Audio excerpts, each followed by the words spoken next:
You are listening to the Stop Binge Eating podcast with Kirsten Sarfty, episode number 312. Welcome to the Stop Binge Eating podcast.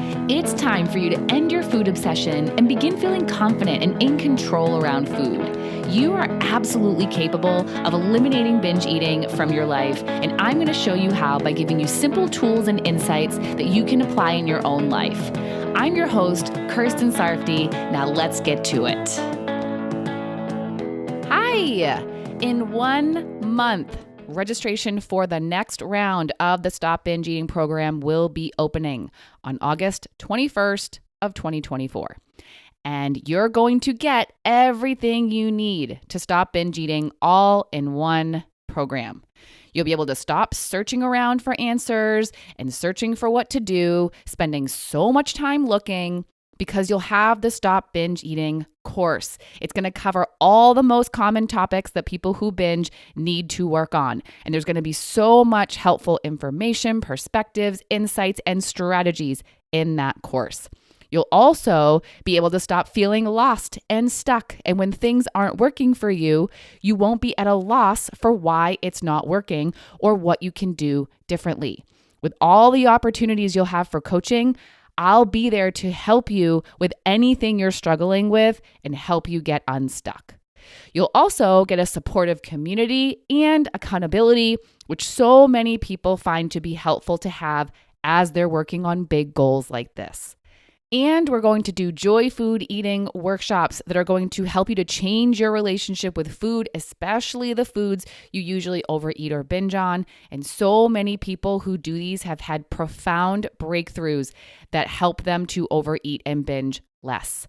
There's so much good stuff packed into this program, and I will be alongside of you the entire time you're in it. We'll be working on this together as a team. You don't have to figure it out and piece it all together on your own. I'll be there to help you do it. So if you want all of that, get ready to join the program by first joining the waitlist. Go to coachker.com/group. And when you join the waitlist, you'll be getting helpful tools and tips via email that will prep you for the program and help you to make progress before it even begins. And that page will also give you all the information and details about the program.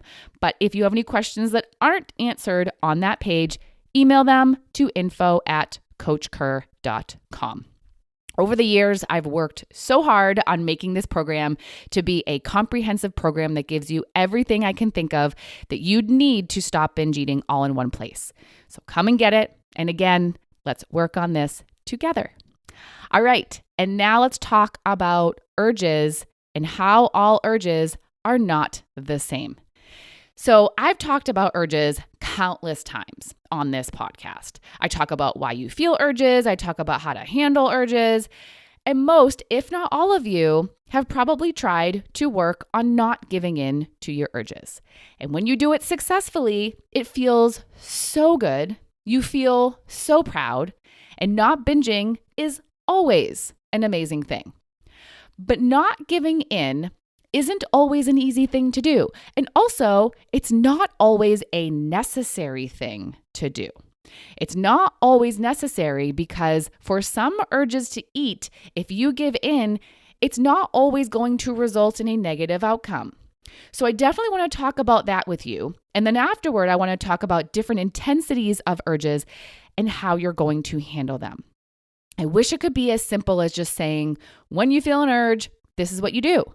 But that's not how it is because not all urges are the same. So let's first talk about the ones that you don't have to not give in to. When people learn about urges, they sometimes think that they need to never give in to any urges ever. But that's not true. Giving in to urges isn't always a bad thing. Sometimes your brain is going to urge you to eat something, and if you eat that something, it's not a big deal. You're not feeling urged to binge. You're not even feeling urged to eat a lot. You're just feeling an urge to eat a joy food in a moderate amount. And if you eat what you're feeling urged to eat, you will be fine. You'll physically feel okay. It's not going to negatively affect you. So sometimes people feel bad if they ever give in to any urges to eat that they feel. They think they're doing something wrong if they eat when they're not hungry and if they eat in response to an urge. But that's just not true. Sometimes it can be totally okay. But it's important that you're assessing this before you eat. Will it really be okay? That's what you have to answer for yourself. You assess how you're feeling right now. You think about your future self and how they'll feel and how they'll be affected. And you decide if it's a good decision for you to give in to that urge. And sometimes it might be. Just a couple days ago, I was at my brother's house with a few of my family members, and they had cake. I declined it when I was first offered because I had eaten lunch not long before, and I wanted to give that food some time to digest before I put more food in my belly. Then, a little while later, I felt an urge for the cake. It wasn't super intense. It was just like a nudging. I was thinking about it. I was craving it. I wanted it. I also wasn't hungry, but that didn't matter. I don't need to be hungry to eat a piece of cake. I'm not going to eat that cake to fuel my body. I'm going to eat it for pleasure. So I cut myself a slice, enjoyed the crap out of it, and felt fine afterward. Giving in to that urge for the cake was fine. I wasn't feeling full when I ate it, and I didn't even feel full after eating it.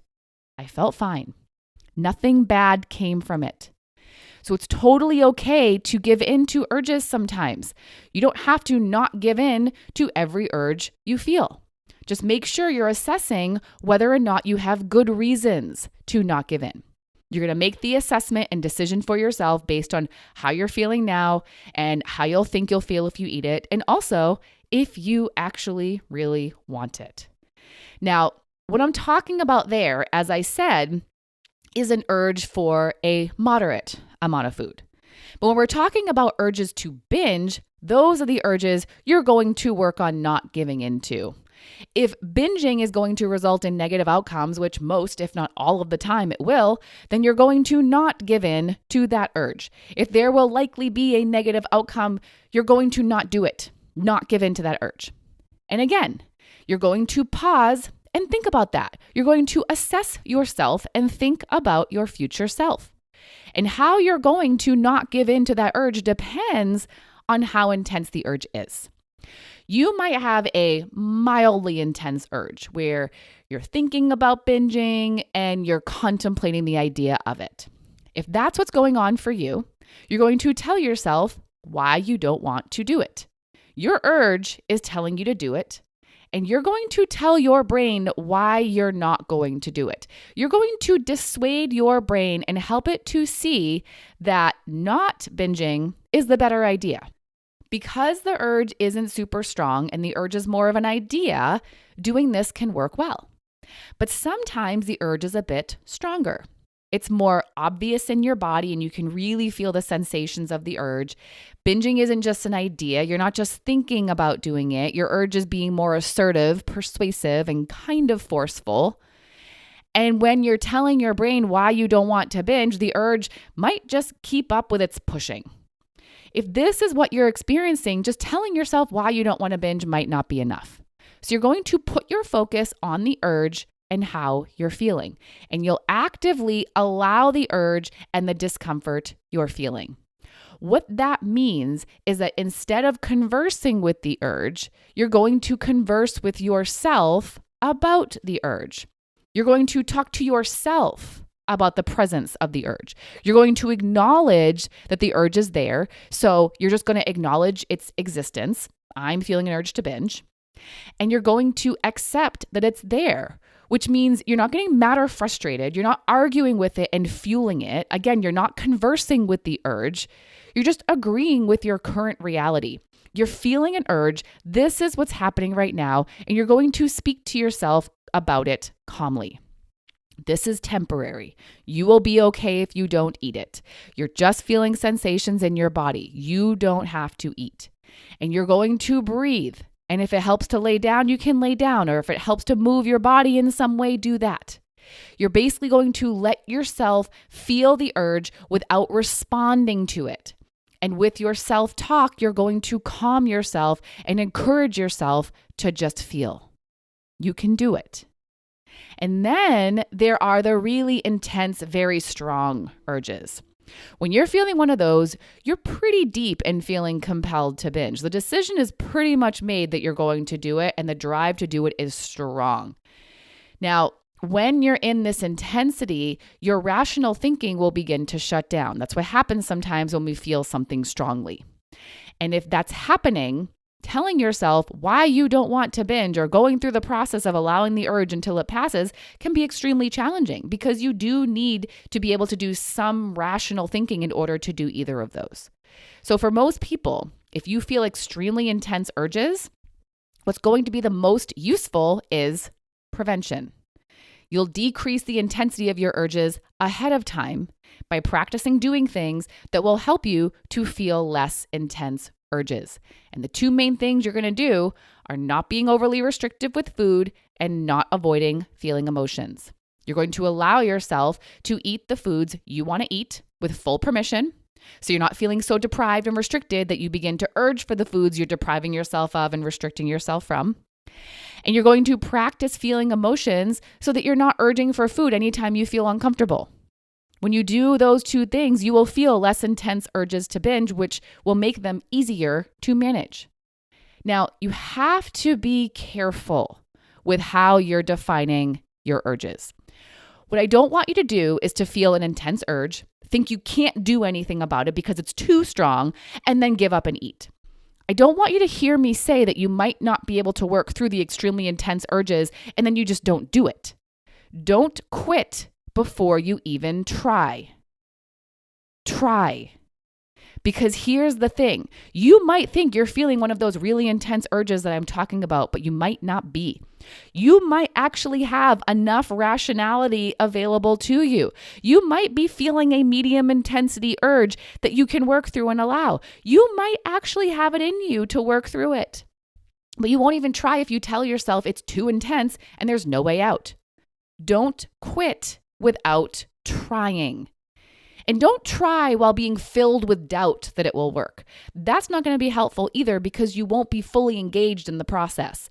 Engage in the process. Give it everything you got. Again, don't give up without giving it everything you've got. Okay? So it's okay to give in to urges when you anticipate that there won't be a negative consequence, and really think that through honestly before you decide to give into it. And with different intensities of urges to binge, you have different tactics you can use. You can simply tell yourself why you don't want to binge and tell yourself the really important and truthful things that will happen if you do. You can put your focus on the urge and feel through it while using calming and encouraging self-talk. And also make sure you're being permissive with the food you eat and are allowing yourself to eat foods you want to eat. And make sure you're allowing yourself to feel uncomfortable emotions. So you're not urging for food when you feel uncomfortable or when you're feeling so deprived and restricted and are urging for freedom. And don't give up just because your urge feels intense. Try, all right? Not all urges are the same, so make sure you're assessing your urges when you feel them and that you're then doing the right thing for that urge. And as always, if you want more in-depth help with this or anything I've talked about on the podcast, I will help you directly in the Stop Binge Eating program. Sometimes, even when we have a lot of information, we can have a hard time actually applying it. And in the program, I'll help you to actually do it. It's what we do in coaching. We uncover why it's hard for you and why you're not doing it and come up with relevant, doable strategies to help you. I have a lot of experience with this, and I can clearly see what's going on and what needs to be done, and I can do that for you. So get all the info and join the waitlist at coachkir.com/group, coachkir.com/GROUP. And registration for the next round will be opening on August 21st of 2024. And if you feel an urge this week, take note of what kind of urge it is and practice doing what you've learned. All right. Bye-bye. Thank you for listening to the Stop Binge Eating podcast. If you like what you heard today and you want more, go to coachkir.com/free. That's COACHKIR.com/free to get some awesome free stuff to help you stop binge eating.